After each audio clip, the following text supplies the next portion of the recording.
Nous sommes à Tahiti, sur les hauteurs de Punauia. Pierre Blanchard y vit des jours heureux, au milieu de ses livres et d'innombrables souvenirs de ses voyages. Il est arrivé à Tahiti il y a une quarantaine d'années, après avoir parcouru le monde et être tombé amoureux d'une autre île, encore plus à l'ouest, et d'un petit village de musiciens. Cette île est Bali, en Indonésie. Ce village est Sawan, au nord de l'île. À côté des tikis marquisiens, de nombreux instruments de musique, objets, sculptures et livres balinais veillent sur lui. Pierre se souvient et évoque pour nous sa rencontre avec le peuple de Sawan, sa musique, ses légendes et son formidable orchestre, le Gong Sawan. Dans les années 70, j'avais pris l'habitude, année après année, de faire des grands voyages pour découvrir le reste du monde.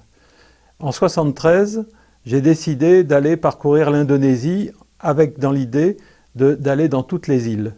Je suis arrivé à Java, puis ensuite à Bali, et là à Bali, je suis resté 5 semaines au lieu d'aller dans les autres îles à cause d'une rencontre fortuite et inattendue. Arrivé à Denpasar, qui est l'endroit où l'on arrive quand on vient à Bali, je suis allé loger à Kuta, et à Kuta, à l'époque, qui était un tout petit village, contrairement à ce qu'il est devenu aujourd'hui, on louait des motos. J'ai loué une moto et j'ai décidé d'aller de l'autre côté de l'île de Bali, puisque l'île de Bali est une île très montagneuse, et donc de franchir le col qui permet d'aller à Singaraja, au nord de Bali. J'ai pris ma moto et arrivé dans le col, il y a eu des pluies diluviennes, j'ai été glacé et je suis redescendu très vite sur Singaraja en espérant ne pas avoir de bronchite. Et j'ai parcouru la route le long de la côte de façon à me réchauffer. Sur cette route, il y avait une procession qui m'a bloqué un moment et ensuite je l'ai doublée. Je suis allé plus loin et j'ai refait demi-tour et je n'ai plus retrouvé la procession. La procession s'était engagée sur une route qui montait vers la montagne. J'ai donc emprunté cette route pour retrouver la procession et là, sur cette route de montagne, je suis allé le plus loin possible avec la moto en arrivant dans des chemins assez chaotiques. En redescendant, il y a quelqu'un dans un village, j'apprendrai après qu'il s'appelait Sawan, qui m'a arrêté en me disant « Bonjour monsieur », il s'exprimait en anglais, ce qui était très rare dans les villages balinais du Nord, « Vous devriez venir chez moi pour les jours qui viennent car il va y avoir un festival extraordinaire ». J'ai salué la personne, je l'ai remercié et je suis reparti en me demandant pourquoi un homme de 30 ans m'invitait à aller habiter chez lui. Quelques hectomètres plus loin, je me suis dit que peut-être ce qu'il m'avait dit était tout à fait exact et qu'il n'y avait pas d'arrière-pensée. J'ai fait demi-tour pour le retrouver, des enfants m'ont guidé vers sa maison et c'est là où j'ai rencontré Gede Netche qui m'a dit qu'effectivement il allait y avoir un festival extraordinaire. C'est comme ça que j'ai fait connaissance avec le village. Le soir, je suis rentré à Kuta et je suis reparti de Kuta avec une amie néo-zélandaise à qui j'ai proposé de venir voir un festival extraordinaire. Et ce festival a effectivement été extraordinaire car il y avait des offrandes gigantesques, une ambiance extraordinaire et en plus nous étions les seuls non-balinais, les seuls n'appartenant pas au village, au milieu d'une foule très gaie, très heureuse et qui nous ont accueillis avec une gentillesse extraordinaire. Ça a été la prise de contact. C'est une fête religieuse parce que le village et les balinais sont en religion en permanence. La vie quotidienne est une vie religieuse. Il y a toujours des cérémonies, il y a toujours des offrandes. Et là, c'était une fête qui a duré 3 jours où les femmes portaient des offrandes qui faisaient 1,50 m ou 2 m de haut avec des fruits et des couleurs extraordinaires, qui partaient en procession, qui allaient d'un temple à l'autre. Et je ne connaissais pas encore le sens de ces processions, de ces cérémonies, mais c'était absolument fascinant. Et j'ai donc vécu pendant 3 jours dans le village à découvrir ce qu'étaient ces merveilles dont je n'avais jamais entendu parler et que je n'avais jamais vues. En réalité, Gede Netche, pourquoi parlait-il anglais? C'est parce qu'il avait été marin pendant les années précédentes et donc il était rentré au village. Et il m'a invité dans sa maison qui en réalité était la maison de ses parents. Et ses parents ont été des hôtes extraordinaires et ça a été autour de leur famille que c'est organisé en permanence, mais ce séjour-là et puis les séjours successifs. J'ai eu très peu de contact avec la hiérarchie du village, peu de contact avec les prêtres du village, mais c'est ce noyau familial qui m'a accueilli et dans lequel je suis retourné plusieurs années de suite. j'avais le plaisir d'être au milieu de gens qui m'intéressaient beaucoup. Et mon souci n'était pas tellement une découverte culturelle, c'était d'être heureux au milieu de gens heureux. J'ai trouvé un monde qui, en apparence, était absolument parfait. Les premières semaines, je n'ai jamais découvert de problème, jamais de dispute. Quand quelqu'un élevait la voix, tout le monde riait parce que c'était ridicule de se mettre en colère. Et donc j'ai pensé au début que ces gens-là avaient une vie qui était sans problème. J'ai découvert ultérieurement que quand il y avait des problèmes, on faisait des cérémonies religieuses pour surmonter les difficultés. Mais disons que j'ai d'abord été séduit par le bonheur que je partageais avec ces gens-là et qui m'accueillaient comme un étranger qui était très bienvenu. Un exemple. Quand j'allais aux cérémonies, je les accompagnais. Bon, d'abord, je faisais en général 15 cm de plus qu'eux. Je portais le sarong, j'avais la coiffe et j'essayais d'imiter tous leurs gestes. Mais je me sentais un petit peu malhonnête en faisant des choses que je ne comprenais pas. Et donc, je leur ai dit, est-ce que je peux faire les mêmes gestes que vous alors que je ne connais pas votre religion? Et leur réponse a été très simple. Si tu fais les mêmes gestes que nous, c'est uniquement par respect pour nous. Nous, on prie nos dieux. Toi, quand tu es avec nous, prie tes dieux, pense à tes parents. Mais on est très heureux que tu fasses la même chose que nous parce que ça montre que tu nous respectes. Quand on est dans une ambiance pareille, il y a un moment où on devient amoureux.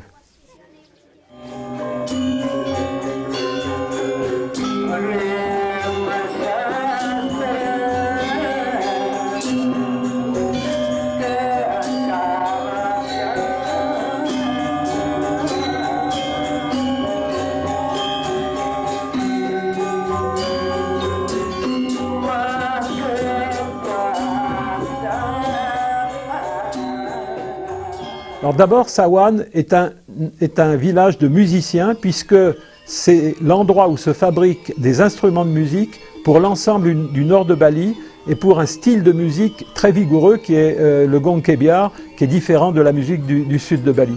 Et donc, j'étais plongé au milieu de ces fabricants d'orchestres et en plus, l'orchestre répétait au moins 3 fois par semaine, sinon tous les jours, dans un lieu qui était près du temple, et systématiquement, je me rendais à ces répétitions. Et on est envoûté par l'ambiance qui y règne, et en plus, lors de ces jours suivants, lorsque l'orchestre, qui était très connu et très réputé dans les villages pour en particulier animer des fêtes religieuses, ils partaient avec leur camion et je montais dans le camion avec les instruments et je les ai suivis partout. Et donc, moi qui ne suis pas un musicien, j'ai été passionné personnellement, impliqué personnellement, non pas sur le plan musical, technique, artistique, mais sur le plan personnel avec ce groupe avec qui je me sentais si bien.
Dans le nord de Bali, Sawan est l'un des villages où se fabriquent les meilleurs instruments et ils les vendent à tous les villages de la région.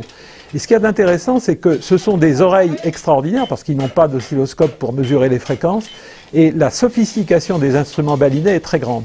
Et c'est d'autant plus difficile de réaliser des instruments pour d'autres villages que le nord de Bali, et à Bali en général, les orchestres ont 5 notes dans l'octave. Mais la répartition de ces 5 notes dans l'octave n'est pas égale d'un village à l'autre.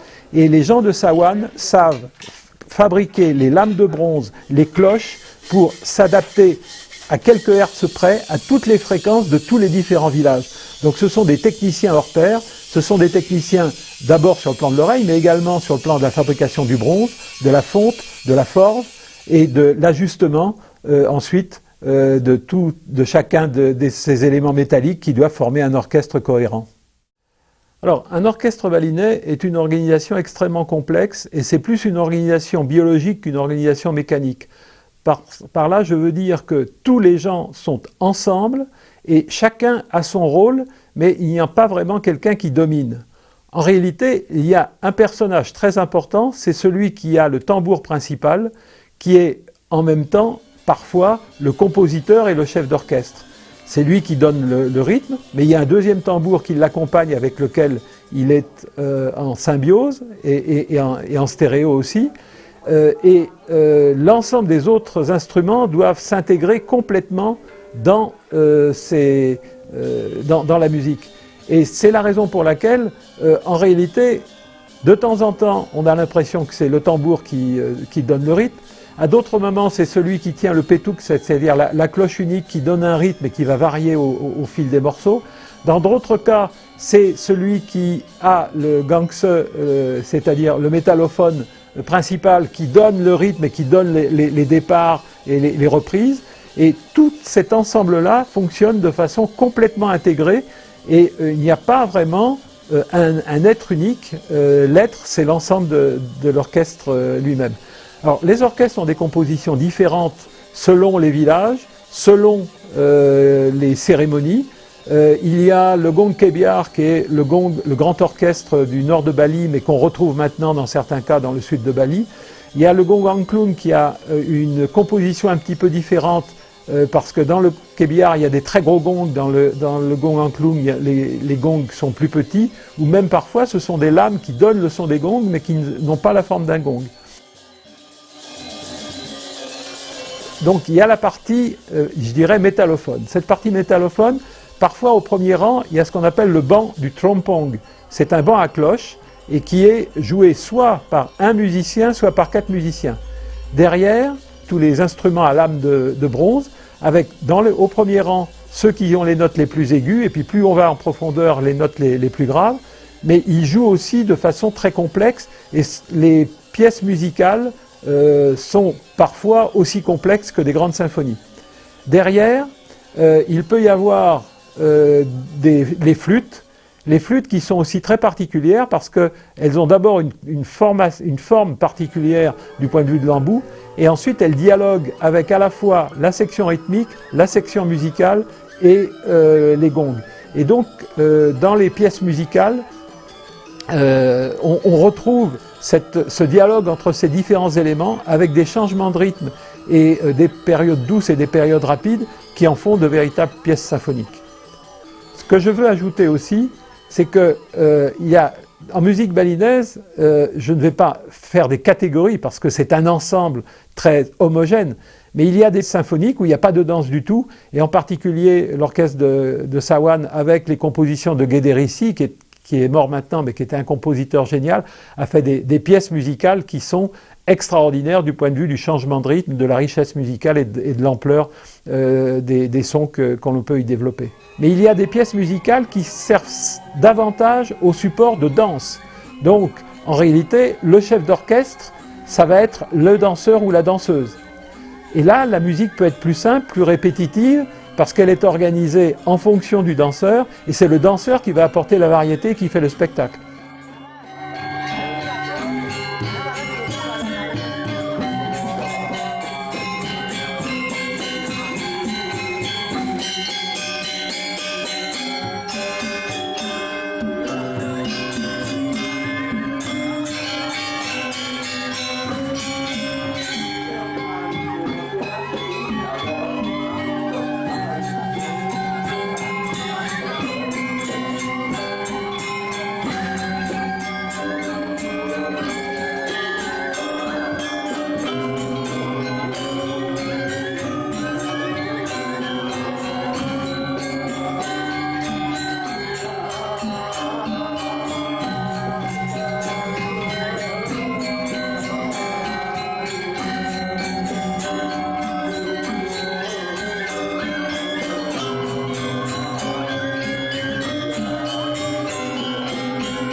Alors, un orchestre dans un village, si c'est un orchestre de qualité, répète plusieurs fois par semaine en permanence. Et les jeunes viennent assister à la répétition en attendant qu'on leur offre de venir s'essayer sur l'un des instruments. En dehors des répétitions officielles, les jeunes vont venir pour voir si, et se mettre au défi les uns des autres pour voir s'ils commencent à bien prendre le rythme et à bien savoir arrêter les notes d'une main pendant que le maillet frappe l'autre. Et cet apprentissage est permanent et il commence très tôt parce que dans les répétitions, maintenant il y a l'électricité, mais à l'époque c'était des lampes à pétrole, on voyait assez souvent des enfants qui avaient 10 mois, 12 mois, 15 mois, être assis ou couchés sur les genoux, puisque les hommes sont accroupis, de leur père, puisque à l'époque c'était surtout des orchestres masculins. Maintenant à Sawan il y a de bons orchestres féminins. Mais donc dès le début, ils ont ça en tête, ils ont ces rythmes en tête, et même chose pour les petites filles de 4 ou 5 ans, qui, dans leur cours de récréation, en dehors de ce qu'ils auraient enseigné à l'école, miment les danses de leurs aînés. Donc il y a une continuité dans l'apprentissage qui démarre très très tôt et un remplacement automatique et permanent. Il n'y a pas de rupture dans la vie de l'orchestre. C'est un ensemble qui est biologiquement intégré à la vie du village. Alors, toutes les pièces musicales ont un nom et ce nom reflète ce que le compositeur a voulu y mettre. Ça peut être une histoire, ça peut être une légende, ça peut être un désespoir, ça peut être des couleurs qui l'ont impressionné. Alice Joe, c'est les sourcils verts parce qu'il avait rêvé de quelqu'un et là-dessus il est parti sur des thèmes et sur des ruptures de rythme. Tous les morceaux se réfèrent à quelque chose, à des légendes et aussi sont joués parfois pour accompagner des danses qui correspondent à des personnages mythologiques du Mahabharata ou du Ramayana, parfois à des histoires drôles, et les orchestres balinais ont une étendue de répertoire absolument considérable. Il y a également les danses de trance. Par exemple, j'ai accompagné l'orchestre dans des villages où il y avait eu des morts et une tragédie. C'était à la suite d'un tremblement de terre, il y avait eu 2 morts. Eh bien, l'orchestre a été invité à venir participer à une cérémonie de danse de trance. Il y a de la musique spécifique de danse de trance. Et là, les gens du village viennent danser sur le rythme que l'orchestre leur propose. Il y a donc une variété musicale extrême. Et cette variété musicale, elle est dans la mémoire de chacun des musiciens. En réalité, il y a une notation musicale qui existe. Chaque note a un nom et on peut répertorier, transcrire la partition de chacun des instruments. Mais ils ne le font pas parce que comme ils sont en train de jouer en permanence tout le long de l'année et qu'ils répètent, et le compositeur à tout moment peut modifier quelque chose de sa pièce. Donc cette transcription est très rare. Il y a eu des musicologues occidentaux qui ont fait des transcriptions pour essayer de voir comment ça s'organisait. La musique balinaise a séduit des compositeurs comme Poulenc, comme Debussy, mais dans le village, dans la vie réelle, ils n'ont pas besoin de cette transcription parce que la mémoire collective est là, et c'est pas la mémoire de 2 ou 3 personnes, c'est pas le compositeur qui connaît le morceau, c'est l'ensemble de l'orchestre. Et quand le compositeur est absent, par exemple parce qu'il va aller donner des cours ailleurs, l'ensemble de l'orchestre peut répéter parce qu'ils ont tous cette mémoire commune.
Lorsque la décision d'essayer de monter la tournée en Europe a été prise, sans avoir de certitude pour est-ce qu'on irait jusqu'au bout, il s'est agi de voir quels étaient les éléments à préparer.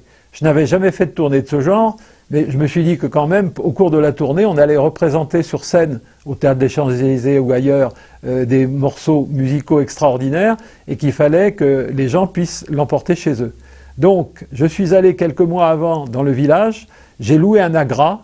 Je n'avais jamais utilisé le Nagra, mais c'est un outil qui est d'une qualité tellement extraordinaire que c'est assez simple. Et j'ai enregistré l'orchestre. Donc on a installé l'orchestre dans un des temples, de façon à être loin de la route, ne pas avoir de bruit. Les seuls bruits qu'il y a de temps en temps, ce sont des chants du coq.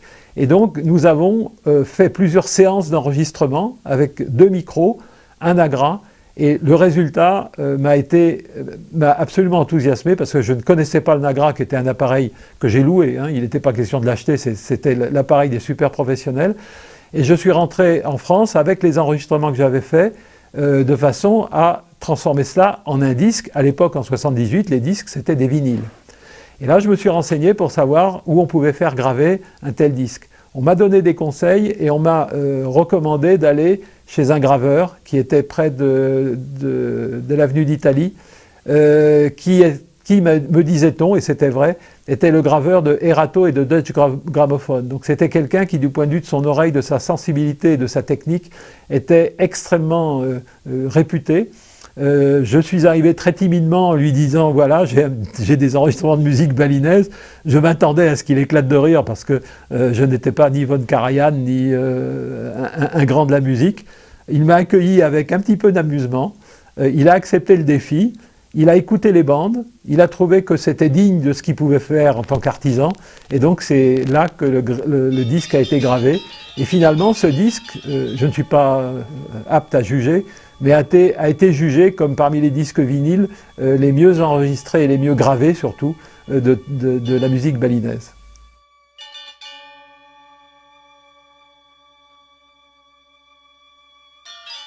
Chaque village a un orchestre et de temps en temps il faut le remplacer. Donc il passe commande à un ensemble d'artisans qui vont fabriquer l'orchestre. La fabrication de l'orchestre, ça va consister à fabriquer les pièces métalliques, c'est-à-dire les lames, les cloches, etc., mais également les cadres, également les bambous qui sont sous chacune des lames, puisque sous chacune des lames des gangse, il y a un bambou dont la hauteur du nœud correspond à la fréquence de la lame. Ce sont des résonateurs. Donc l'orchestre, c'est des éléments métalliques, des éléments musicaux de résonateurs, un cadre qui soutient le tout, et ce cadre, il peut être très rustique ou il peut être très décoré. Et ça dépend de ce que le village désire et l'investissement qu'il souhaite faire. Donc dans certains villages, les instruments sont d'excellente qualité sur le plan musical, mais très simples du point de vue de la décoration. Dans d'autres, et ça peut être aussi des orchestres de gens très riches qui achètent un orchestre, il y a des décorations absolument somptueuses. Mais ces décorations somptueuses, elles peuvent être très dorées et très matu vues, ou elles peuvent être au contraire très spirituelles et représenter des choses plus ou moins mythiques, correspondant à ce qu'on sert dans les cérémonies.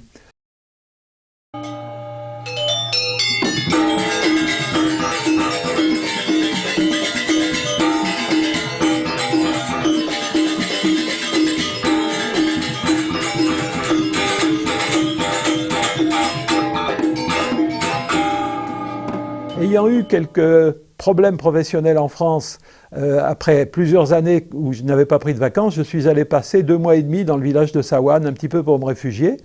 Et à ce moment-là, ils m'ont dit tu nous as dit que tu étais consultant. Un consultant, tu dis que c'est quelqu'un qui organise.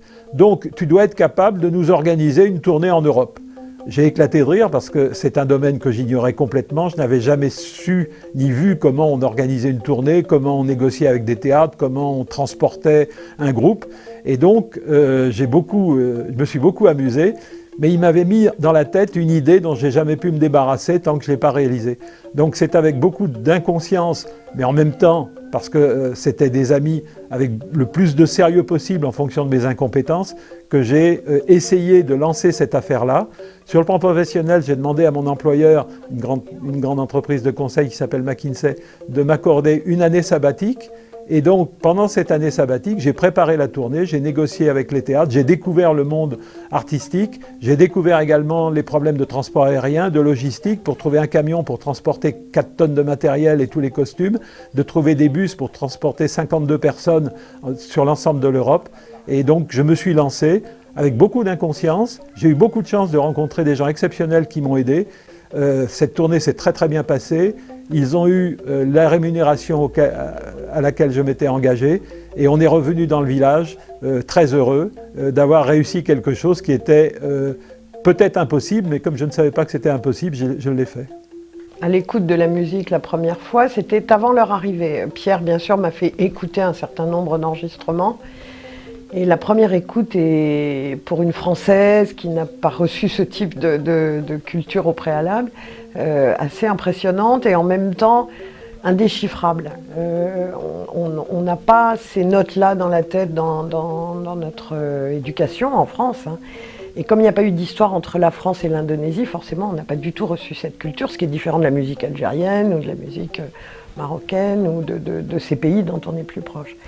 Voilà, donc c'était au début un peu difficile pour moi d'entrer dans le sujet. Alors après, quand je les ai vus arriver, une énorme émotion, parce que ça faisait déjà 4 mois que j'étais installée chez Pierre, qu'on préparait ça, qu'il m'en parlait tellement que bon. Et Pierre était reparti à Bali pour les chercher, donc j'avais passé, je sais pas, 15 jours ou 3 semaines seule à préparer les choses. Et donc je les attendais, et quand ils sont arrivés en tongs et sarongs, début avril à Paris où il faisait quand même froid, c'était très émouvant pour moi bien sûr. Vous voyez arriver un groupe de 50 personnes de si loin, si différentes, bon, c'était très émouvant. Alors après ça a été un peu la galopade parce qu'on devait les emmener directement à Lyon. Pierre m'avait demandé de trouver des vêtements chauds pour eux, donc j'avais passé le week-end précédent au Puce à négocier 50 anoraks, 50 duvets. Et évidemment, je ne les connaissais pas encore, donc je n'avais pas réalisé qu'ils étaient petits de taille. Donc les anoraks étaient un peu grands, mais c'était plutôt amusant. Et voilà, et donc on est parti en car, en bus, en autocar avec eux.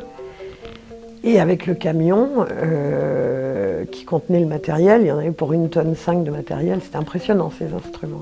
Voilà. Donc ma première impression, c'était une grosse émotion quand même. Voilà. Alors d'abord, celui qui a été le plus souvent avec nous et qui surtout parlait anglais, donc qui a été notre interprète et qui s'appelle Guédé Netche et qui était un grand ami qui nous a hébergés quand on est allé dans le village. Donc on a fini par connaître sa famille, on y est retourné 20 ans après, on connaissait ses enfants, ses neveux, ses nièces. Ensuite, les 2 personnages vraiment magiques de l'époque, c'était Guédé Rissi, le chef d'orchestre, dont par la suite nous avons connu les enfants et les petits-enfants, qui sont tous des danseurs extraordinaires, des compositeurs, des chorégraphes, et des musiciens hors pair. Guédé Manique, si je ne me trompe pas de nom, qui était un compositeur, alors âgé à l'époque, hein, donc on ne l'a jamais revu ensuite,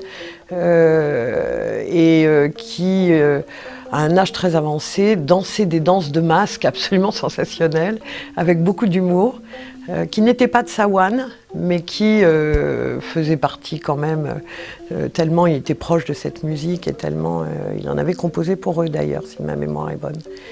Voilà. Et puis les filles, parce qu'à Paris on avait hébergé les filles pendant tout le séjour, les 10 danseuses merveilleuses, et en particulier celle qui à l'époque était la meilleure d'entre elles, qui s'appelle Komang Gangreni, et que nous avons revu l'année suivante évidemment, et que nous avons revu 20 ans après avec sa fille, et sa fille et notre fille qui ont dansé ensemble. Notre fille faisait de la danse classique et elles ont fait un échange merveilleux.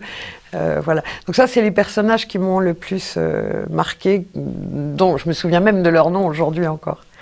Avant d'envisager d'organiser la tournée, j'avais pris les contacts qui étaient nécessaires, et il y a un entrepreneur qui était né à Sawan et qui était à Denpasar qui nous a énormément aidés, M. Madeswite, pour organiser les contacts, vérifier le sérieux de ma personne, vérifier que l'orchestre était de qualité, et ensuite, pendant la période de préparation, l'orchestre a répété pendant des mois.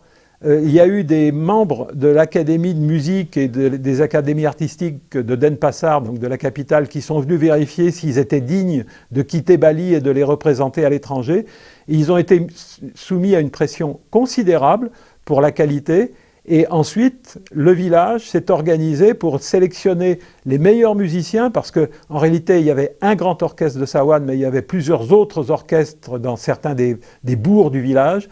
Ils ont sélectionné tous ceux qui devaient venir, sélectionné les musiciens, mais aussi les danseuses, puisque nous avions les musiciens, des danseurs, mais également les danseuses. Et le problème des danseuses était tout à fait particulier parce que automatiquement, celles qui dansent, ce sont des jeunes filles qui ne sont pas encore mariées. Et donc, il fallait aussi organiser la tournée pour que la sécurité de ces jeunes filles soit assurée. Et les Balinais et les autorités balinaises étaient très soucieuses de veiller à ce que toute cette organisation soit sérieuse et qu'il n'y ait aucun danger, qu'il n'y ait pas de problème de maladie. Ils m'ont d'ailleurs imposé un professeur d'origine balinaise qui était à l'université de Bandung, qui a accompagné le groupe pour superviser tout cela. Il n'était pas du groupe, ça s'est beaucoup senti, il était très souvent un petit peu perdu. C'est le seul qui s'est perdu dans le métro à Paris, alors que tous les Balinais en quelques jours ont appris à utiliser le métro. Mais ça a été une organisation qui, du côté balinais, du côté de Sawan et du côté de la capitale de Bali, a été extrêmement contrôlée, extrêmement sérieux. Donc après cette tournée, il m'est arrivé plusieurs fois de retourner dans le village et d'être accueilli de façon extraordinaire. Mais les années passant et l'âge venant, on s'est dit avec Nicole, qui est ma compagne, qu'il fallait qu'on retourne pour y vivre un petit peu de façon ordinaire.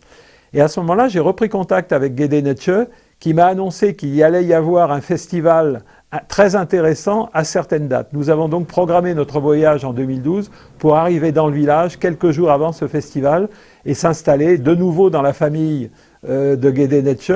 Son père et sa mère étaient décédés, mais c'est son frère qui nous a accueillis. Et cet accueil a été extraordinaire, extrêmement émouvant. Et c'était d'autant plus émouvant que l'épopée de la tournée du Gong Sawan en Europe a laissé des traces dans les mémoires de tous les gens de Sawan. Un certain nombre des membres de l'orchestre étaient morts, mais leurs enfants en avaient entendu parler. Dans les maisons, on voyait encore les tours Eiffel dorées qu'ils avaient achetées en 1978. Et les petits-enfants commençaient à être des musiciens qui jouaient dans l'orchestre. En ce qui concerne l'orchestre lui-même, l'orchestre de Sawan est resté un bon orchestre, mais en réalité, maintenant, il y a plusieurs orchestres, dont un orchestre de femmes de grande qualité. Et sur le plan artistique, ils ne sont plus en haut de l'affiche en ce qui concerne le nord de Bali. Par contre, du point de vue de la fabrication des instruments, ils restent parmi les meilleurs fabricants de tout Bali et ils continuent à approvisionner les orchestres des villages du nord de Bali. Dans mes premiers contacts avec la vie balinaise, ce qui m'avait beaucoup frappé, c'était la force de la culture et le fait que c'était des gens qui étaient profondément inscrits dans leur culture, dans leur pays. Et c'est l'une des raisons aussi pour lesquelles j'ai envisagé de les faire venir en Europe, parce que je savais qu'aucun ne serait séduit par la vie européenne. Ils ont été ravis d'assister à un concert à Notre-Dame ou de voir des choses merveilleuses, mais ce ne sont pas des gens dans le nord de Bali, à Sawan, qui pouvaient être tentés de quitter leur pays pour aller trouver du travail ailleurs. Ils ont une culture qui est tellement forte, une unité sociale qui est tellement forte, que ce risque n'existe pas. C'était donc le pari que j'avais fait, et après la tournée, j'ai pu vérifier cette hypothèse. Et lorsque nous y sommes retournés en 2012, ce qu'il faut savoir, c'est qu'il y a toute une partie de Bali qui est maintenant extrêmement développée sur le plan touristique. La région de Sawan, de Singaraja, l'est beaucoup moins, et à Sawan, le tourisme n'y arrive jamais. Et donc la vie dans le village a changé dans un certain nombre d'aspects. Par exemple, à la suite de la tournée, et une partie des recettes ou des salaires que j'ai distribués a été utilisée, c'était convenu d'avance, pour installer l'eau courante. Il y a maintenant l'électricité, il y a la télévision. Donc sur le plan culturel, il y a beaucoup de choses qui sont différentes, et dans la vie quotidienne aussi. Aujourd'hui, il y a beaucoup moins de femmes et d'hommes qui sont avec des sarongs, et il y en a beaucoup plus qui sont avec des shorts ou des pantalons. Mais du point de vue de la vie religieuse et de l'importance et de la fréquence des cérémonies, rien n'a changé. c'est exactement le même rythme quotidien des offrandes dans les maisons, à la sortie des maisons. Et de ce point de vue, je n'ai vu aucun changement. Par contre, dans les rues de Sawan, j'ai vu d'énormes changements du point de vue de l'habillement et également du point de vue de la circulation. Parce qu'à l'époque, personne ou presque n'avait un scooter en 1978. Aujourd'hui, ils ont tous des scooters. Et donc, par exemple, les petits BIMO, qui sont des petits minibus scooters qui transportent les gens, sont beaucoup moins fréquents parce que énormément de gens se transportent en scooter. Donc il y a beaucoup de changements dans la vie quotidienne, il y a une modernisation, mais du point de vue spirituel et du point de vue religieux, du point de vue de la cohérence du village, je n'ai pas senti d'évolution inquiétante.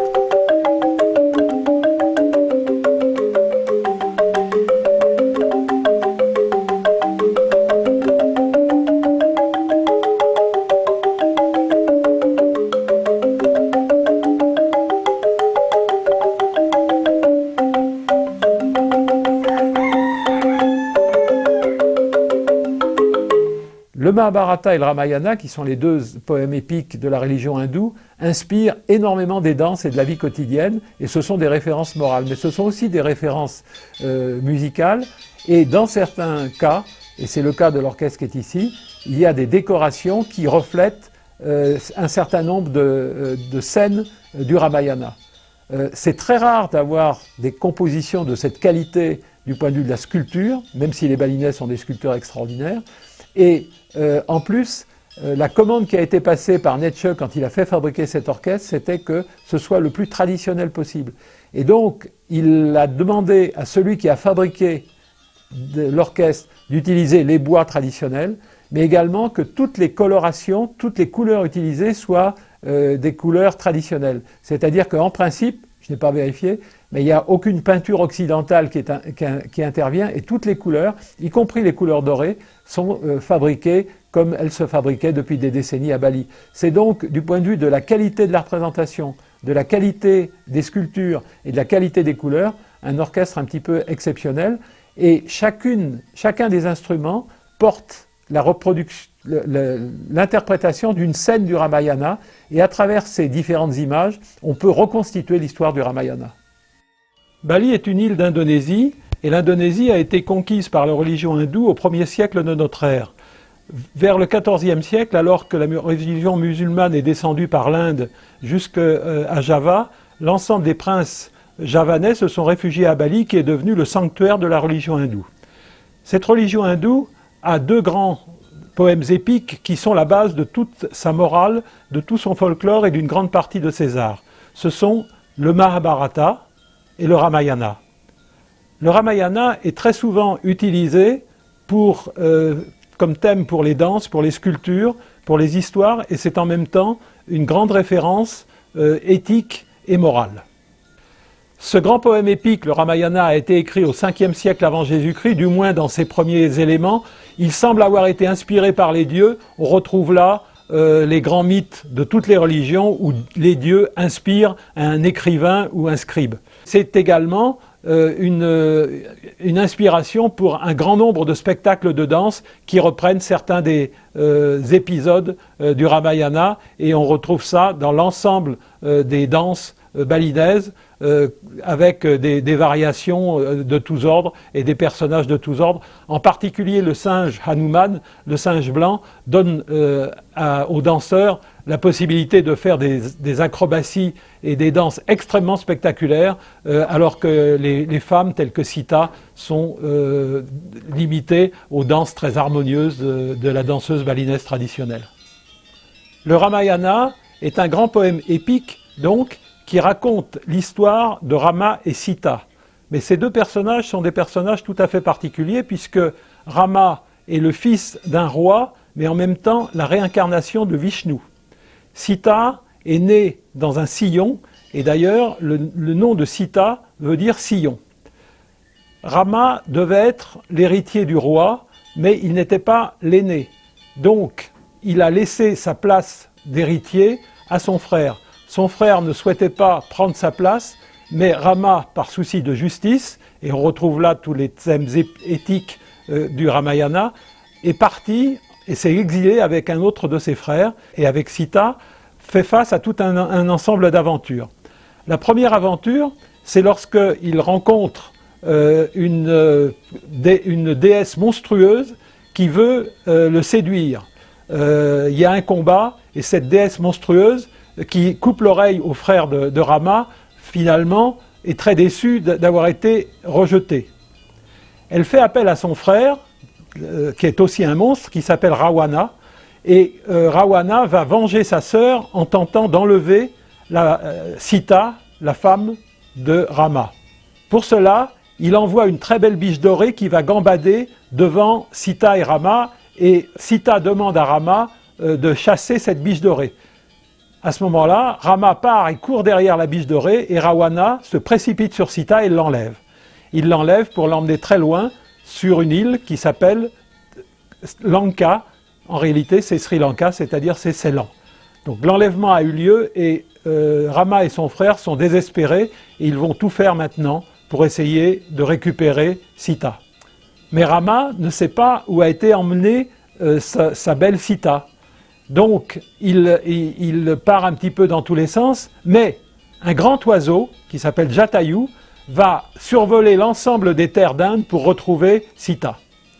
Jatayu va finir par découvrir où Rawana a caché Sita, mais il va être blessé et Jatayu, gravement blessé, va venir mourir aux pieds de Rama, mais il aura le temps de lui dire où Rawana détient Sita. À ce moment-là, Rama rencontre des singes avec lesquels il va tenter de s'entendre. Il rencontre donc un couple de singes d'abord, le roi des singes et son frère, qui dialoguent avec lui, mais sur ces entrefaites, les deux frères se disputent, les deux frères entrent en guerre. Rama prend parti pour l'un d'eux, qui va à ce moment-là venir lui apporter son soutien pour rechercher Sita, pendant que Rama va le soutenir dans la guerre avec son autre frère. Pour aider Rama, Sugriwa, qui est le singe qui s'allie avec Rama, va lui confier son premier ministre, Hanuman, qui est l'un des personnages centraux du Ramayana. Hanuman, c'est le singe gris, le singe blanc, qui est doté de pouvoirs extraordinaires et qui va être celui qui va pouvoir récupérer Sita. Comment va-t-il faire? Il va d'abord demander à Rama de lui confier son anneau et ensuite il va se rendre sur l'île de Lanka pour retrouver Sita. Sita voit arriver un singe, elle pense que c'est un démon, mais Hanuman a l'anneau de Rama et donc il s'identifie comme un ami de Rama. Elle va lui faire confiance, mais il faudra mener des combats. L'armée des singes va se battre contre l'armée de Rawana. Il y aura des combats épiques avec des épisodes extraordinaires où les singes, tous ensemble, vont faire un pont pour pouvoir aller jusqu'au château de Rawana. Finalement, Rama va pouvoir aller sur l'île, tuer Rawana et récupérer Sita. Rama et Sita rentrent donc dans leur royaume et à ce moment-là, le frère qui était devenu roi à contre-cœur lui rend son poste, mais Sita est soupçonnée par l'ensemble des femmes d'avoir trahi Rama pendant qu'elle était avec Rawana. Il va y avoir tout un tas de problèmes qui vont se poser. Finalement, Sita sera acceptée comme étant la reine. Ils deviendront les rois et la réincarnation de Vishnu, Rama, aura accompli sa mission, c'est-à-dire de supprimer Rawana du monde des vivants et du monde des dieux. Le Ramayana, dont on vient de raconter l'histoire en images, est un texte très important qui a été écrit par un dénommé Valmiki. Il raconte la colonisation du sud de l'Inde par les habitants du nord, à savoir les Aryens. Dans la vie balinaise, on retrouve les légendes du Ramayana dans un grand nombre d'activités, que ce soit les activités religieuses, les activités de loisirs et les spectacles. Je revis tous ces moments, je réécoute très souvent la musique, je remercie profondément Gedenetche, sa famille, les gens de l'orchestre, les gens du village pour m'avoir offert une expérience extraordinaire. Tout ce qu'ils m'ont offert contribue aujourd'hui énormément à mon bonheur de vivre.